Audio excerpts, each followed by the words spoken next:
Si Siset em parlava de bon matí al portal, mentre el sol esperàvem i els carros veien passar. Siset, que no veus l'estaca on estem tots lligats. Si no... Je veux quand même parler un petit peu du pourquoi du quand et surtout de l'histoire de notre pays, l'Espagne. Raymond a rappelé la situation de l'Espagne dans les années 30. Une grande misère qui a amené la Première République en 1931. Ensuite, en 1936, Front Populaire gagna les élections et instaura la Seconde République espagnole. De très importantes avancées sociales, politiques furent mises en place. Franco, avec le soutien de la droite fasciste, de l'Église et des régimes fascistes allemands, italiens et portugais, engagea la guerre civile. Ce fut une guerre terrible, où les républicains se retrouvèrent seuls, la France et les pays occidentaux décidant la honteuse non-intervention. Seuls des dizaines de milliers de brigadistes internationaux et l'Union soviétique vinrent au secours de la République. La défaite des républicains entraîna de très nombreux massacres commis par les franquistes, comme celui de Raqqa qui fait plus de 400 victimes. Les républicains vaincus se dirigèrent vers la France. Ce fut la retirada. Alors, comme vous le savez, ils vont arriver là-bas au Roussillon. Le gouvernement de la Troisième République vacille. N'ose pas ouvrir la frontière. Il a fallu qu'une partie du peuple français et aussi des partis politiques de gauche, surtout le Parti communiste, demandent à qu'on ouvre la frontière.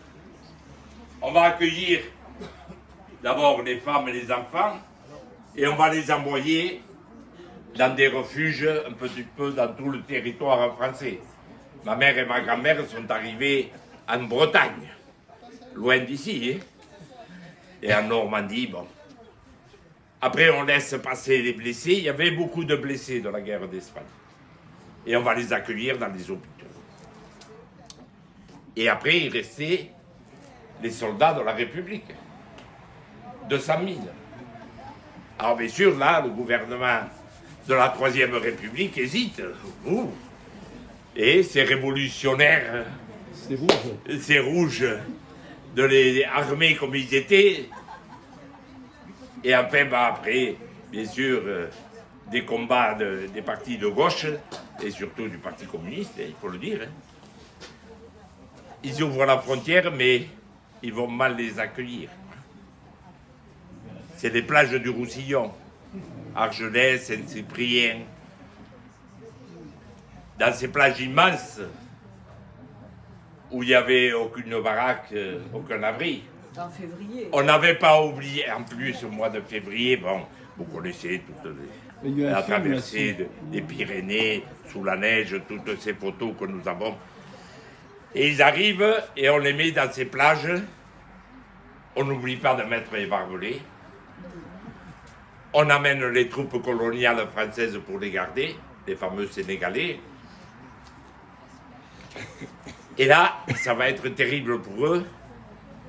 La tramontane souffle sur ces plages, aucun abri. Celui qui a une couverture est un peu sauvé parce qu'il peut se creuser dans le sable et se protéger. Il n'y a pas de nourriture. Je ne sais pas si vous avez vu ces images de camions où l'on balance le pain comme à des chiens. Et il manquait de l'eau. Donc certains font l'erreur de boire l'eau de la Méditerranée, alors ça entraîne bien sûr la dysenterie et des maladies, quoi. Beaucoup, et on ne parle pas trop, beaucoup vont mourir là, sur ces plages.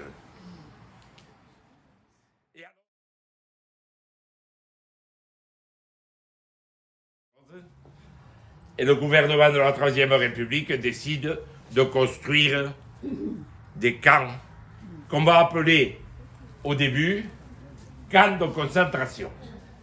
Donc on va construire des camps de concentration, on va en construire 25. Donc on décide de construire le camp de Gurs ici. En 40 jours, 44 jours, on va construire 382 baraques. 40 jours. On n'oublie pas, bien sûr, de mettre 6 rangées de barbelés. On va faire des îlots d'une vingtaine de baraques, entourés aussi de barbelés. Et on va mettre un régiment d'infanterie pour garder les républicains espagnols qui arrivent et les brigadistes. Donc ils arrivent en avril 1939, gare d'Oloron-Sainte-Marie, et des camions les amènent au camp. Les premiers qui arrivent, c'est les Basques. 5000 à peu près Basques arrivent. En suivant, arrivent les brigades internationales. Plus de 6000 brigadistes, 54 nationalités. En tout, ils étaient 24 000 qui sont passés de la gare d'Oloron au camp de Gurs. Et il n'y avait que des hommes. Et ces hommes avaient, bien sûr, un idéal. Ils s'étaient battus pour la liberté et la démocratie, pour défendre la Seconde République. C'était des gens très politisés. Donc, quand ils arrivent au camp, ils vont avoir quand même un sentiment de soulagement. Sortir des plages, arriver, il y avait des baraques qui avaient été construites à la hâte, mais il y avait un abri, il y avait un toit. La nourriture était meilleure, on leur donnait à peu près la même nourriture qu'on donnait aux soldats qui les gardaient. Et ces hommes, de suite, ils vont s'organiser dans le camp.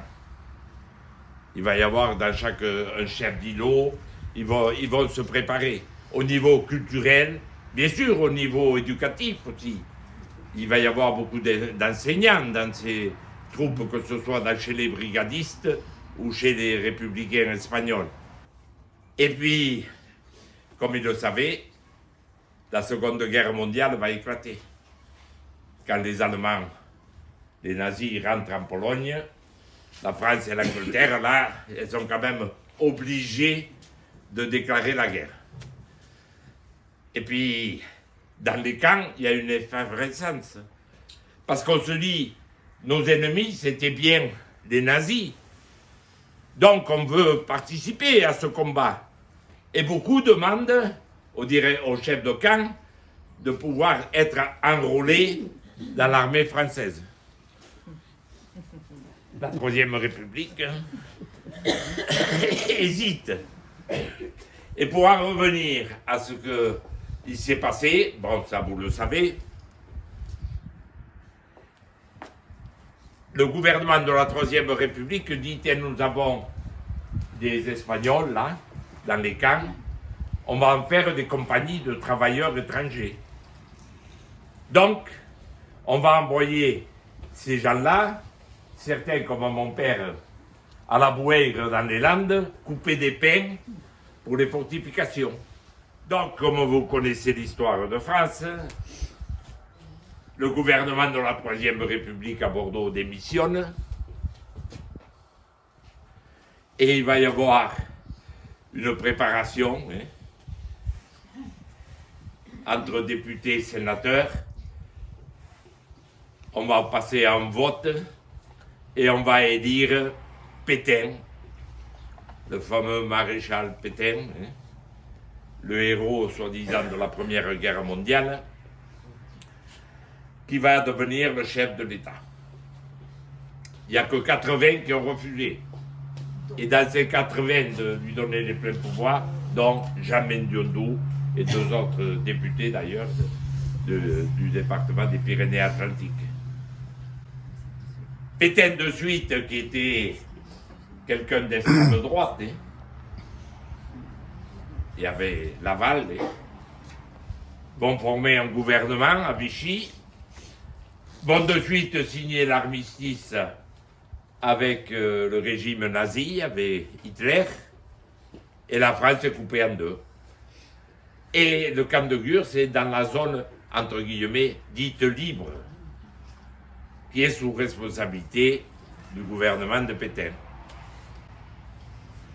Et là, il faut voir ce qu'était Pétain et ses sbires.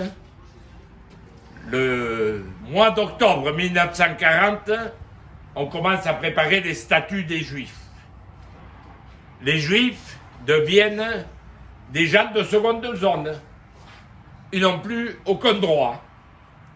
Et on commence dans la zone occupée par les troupes allemandes, l'Est, l'Ouest, jusqu'à Bayonne tout le long de l'océan, à arrêter les Juifs étrangers. Ces Juifs étrangers qui étaient venus se réfugier dans les années 30 en France, pays des droits de l'homme. Et on commence à les arrêter.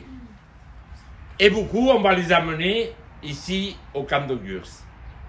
Et c'est là qu'arrivent les premières femmes et enfants au camp de Gurs.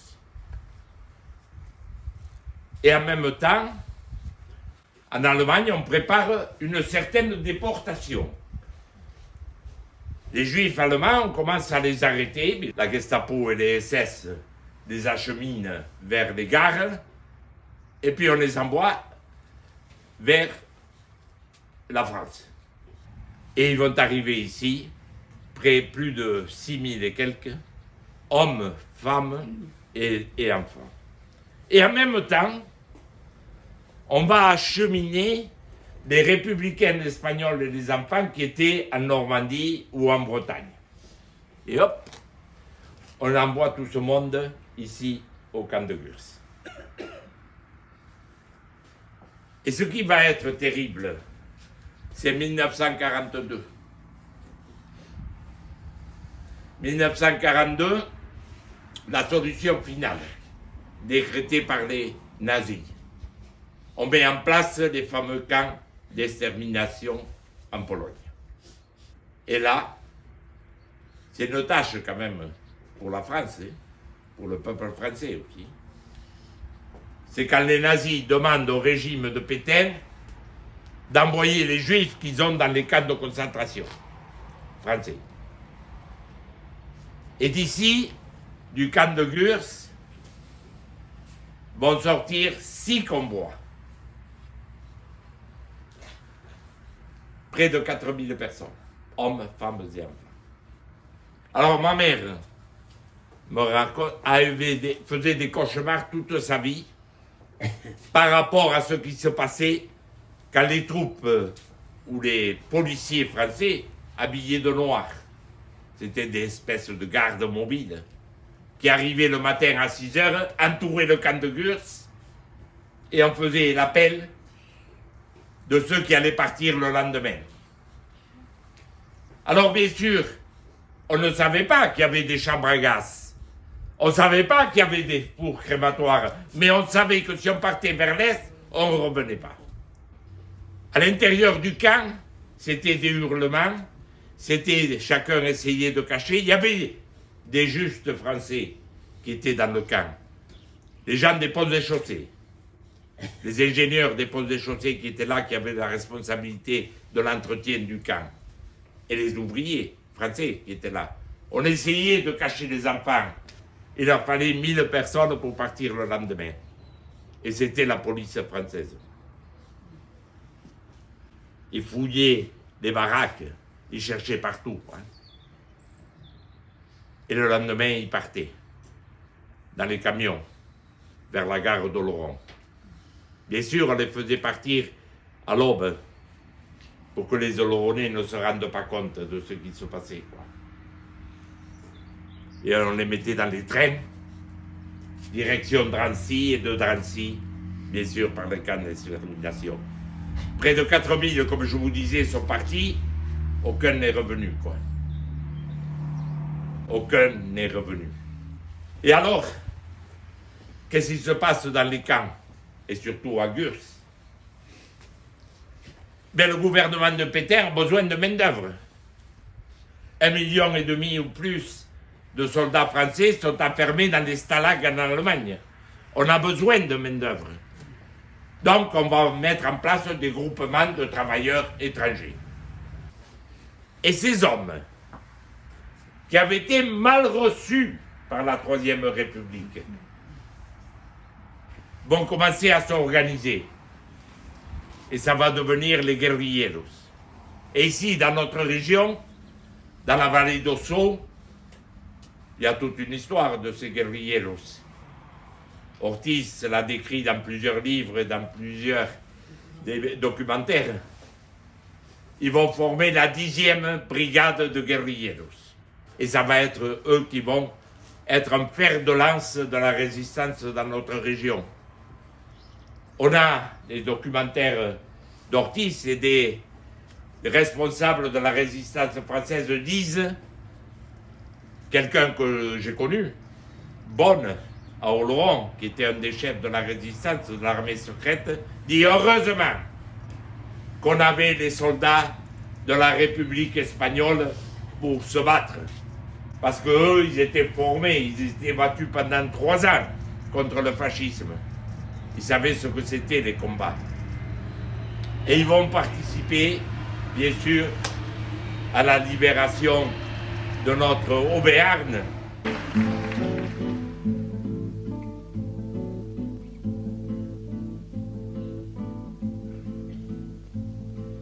La Vicizette en parlava. Et d'autres sont revenus en France. Et eux, le gouvernement provisoire de la République a la mauvaise idée de le remettre dans les camps. Et ici, il y en a 1500 qui sont arrivés. Certains étaient déjà arrivés en 1939, quoi. Ils connaissaient, quoi. Donc, mais les résistants français protestent, quoi. De suite, et ils sont mis en liberté 1 mois après. Mais le problème, c'est que ça va être l'exil, quoi. Il va falloir apprendre la langue française. Il va falloir trouver un boulot. Il va falloir trouver un toit.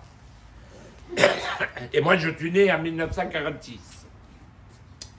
Et ces hommes et ces femmes, je les ai connus à Oloron-Sainte-Marie.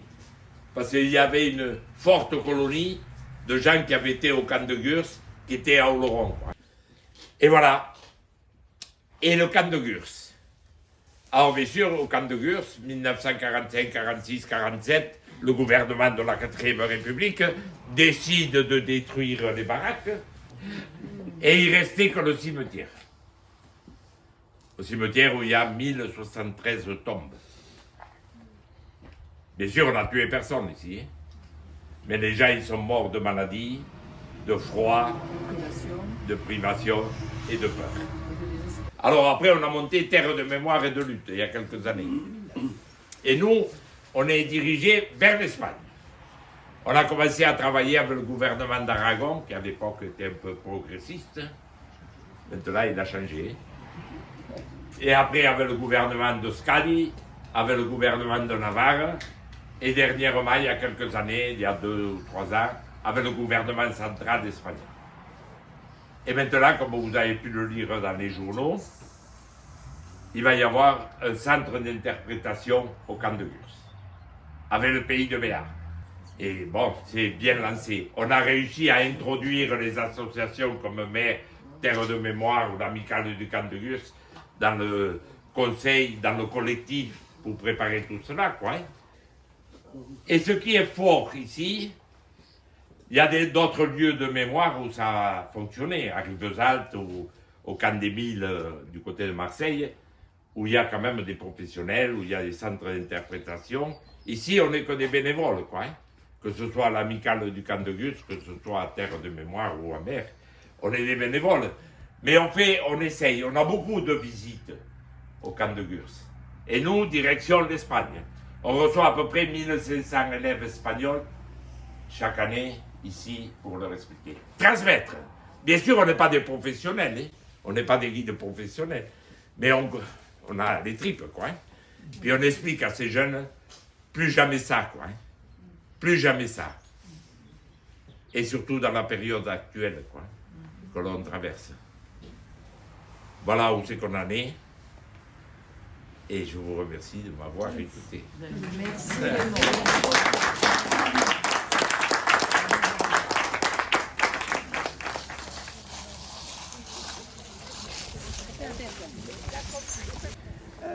est obligé de passer par cet aspect de la politique, on va dire, de mémoire. Et la volonté, c'est de parler pour la première fois du caractère antisémite de Vichy. Ceci explique que ce mémorial, qui traduit la volonté de reconnaître les crimes du régime de Vichy. Comme vous l'a dit sans doute Mylène, on enterrait les gens séparément. Heureusement qu'il y avait les ingénieurs des postes de chaussée, parce que dans d'autres camps, ça a été des fosses, et on mettait les corps dans des fosses, c'est terminé. Voilà, Jean-Jacques le maçon.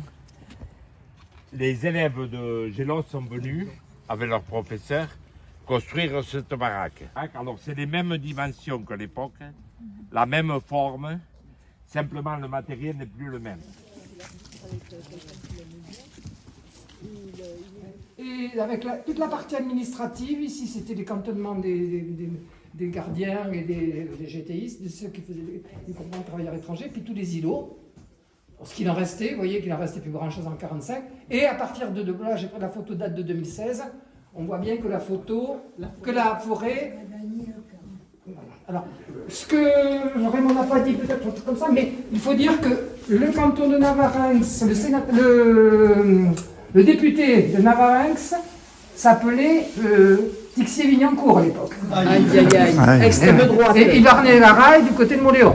Mais enfin bon, donc il faut, ça remet un peu les choses sur le tapis. Quand le camp a été construit, 42 jours, hein, je rappelle, quand le camp a été construit et que les premiers républicains espagnols et brigadistes sont arrivés en gare de Lorron, ils étaient contents. Ils étaient contents parce qu'ils allaient avoir un toit, des murs, être à l'abri et pouvoir se regrouper pour pouvoir continuer à discuter. Ils savaient très bien que c'était les prémices de la Seconde Guerre mondiale, donc il y aurait beaucoup de discussions. Mais quand on était repris, on partait au Vernet. Donc voilà des barbelés, des rangées de barbelés qu'il y avait. Mais aussi, ce qui a sauvé beaucoup de gens, ce qui a permis de survivre ici au camp, c'est l'humour. Il y a eu beaucoup d'humour. Les barbelés, bon, servaient quand même à certaines choses. On avait une certaine hygiène quand même au camp, on essayait de la maintenir. Des Tchèques, avec un personnage, Joseph Epstein. Alors vous le connaissez peut-être, mais il n'était pas beaucoup connu. Il n'était surtout pas beaucoup connu parce que même à la sortie ici de la baraque, il y a la même photo, seulement la photo, elle est coupée là. On ne sait pas pourquoi. Ah oui. Ah oui, Joseph Epstein n'y apparaît pas. Joseph Epstein, il était quand même juif, polonais, communiste, brigadiste international. Oui. Comme disait C'était des certains. paillasses. Les paillasses, ils étaient là surtout, la tête au fond, et puis voilà, et les quelques hardes qu'ils avaient, ils étaient là. Alors, il y avait une planche avec un bout de ficelle et une pointe, tu fermais. Alors, il y en a qui ne voulaient pas, dans la journée, que ce soit fermé, et d'autres qui voulaient, alors vous vous rendez compte, de vivre des jours, des semaines, des mois, des années, dans une baraque comme celle-ci. Bon, c'était sale, celle-là maintenant elle est propre, parce qu'il n'y a pas ça. Mais vous vous rendez compte, et la pluie qui rentrait, c'était la boue dehors. Alors vous sortiez, vous n'aviez le droit que de sortir dans l'îlot. Si vous n'aviez pas laissé passer, vous ne pouviez pas.